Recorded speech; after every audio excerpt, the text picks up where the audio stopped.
The sun rose over Longvek, casting golden light on the royal city. Streets buzzed with whispers. 2 young men had arrived.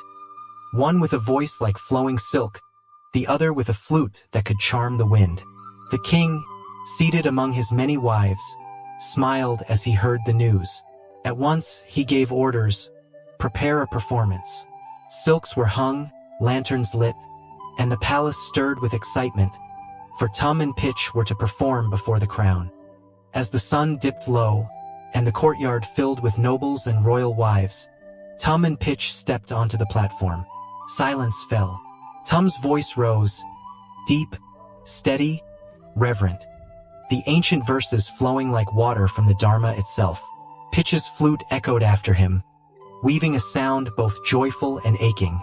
When the performance ended, the king stood and said, "Tum, I knew you would not disappoint me. From this day forward, you are Mun Ek, royal officer of the court." As the golden sash was placed over Tum's shoulder, and the medallion hung from his neck, his eyes drifted toward the sky. He remembered a small house in Pachungkal, a girl behind a curtain, the feel of silk in his hand, and the warmth of a whispered vow.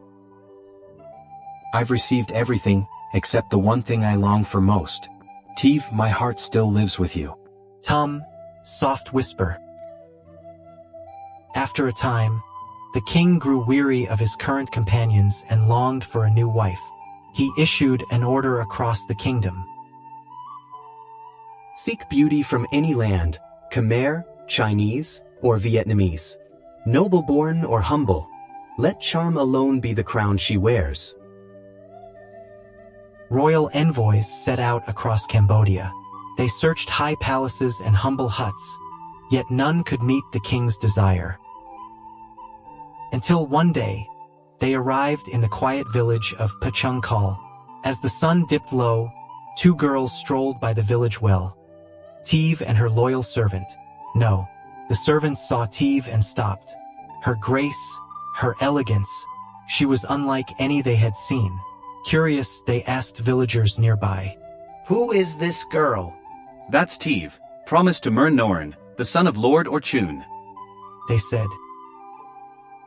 But when they heard that the wedding had not yet taken place, the king's men knew what they had to do. They informed Lord Orchun and then went straight to Teav's home.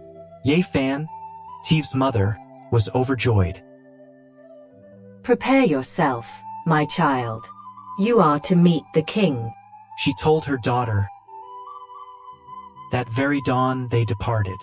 A boat glided along the Tunnel Sap River, sailing past the growing city of Phnom Penh. But aboard that boat, Teav sat in silence. Her heart belonged to Tum. No crown, no palace, no king could change that. She kept her sorrow hidden, for who could speak against the will of a king?